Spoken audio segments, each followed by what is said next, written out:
Hello, my name is Anatoli Chatzikonstantinou. I'm originally from Newtown, Connecticut, and I'm a senior majoring in psychology and minoring in linguistics at North Carolina State University. A big part of who I am stems from my Greek heritage. My father immigrated to the US when he was 32 years old, and my mother is a first-generation student from there as well. So I grew up in a household full of rich culture and Greek tradition, and a lot of people remember me for my 18-letter long last name. But when I was 16 years old, I witnessed stage 4 cancer take away my grandmother's ability to speak. This was hard to witness because she was one of my first introductions to the Greek language, and so the sounds that we produced kind of served as a symbol for our cultural identity. And because of this, I take a lot of pride and joy in learning about different diverse backgrounds and cultures that live around us.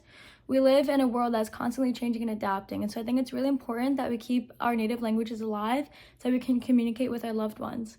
It was actually pretty cool to see the speech pathologist work with my grandmother.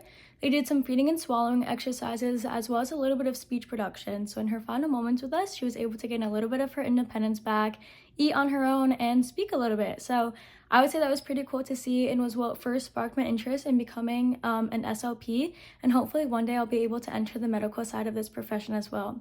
In the summer of 2023, I interned at the Speech Pathology Group and Rehabilitation Services of Connecticut in Shelton.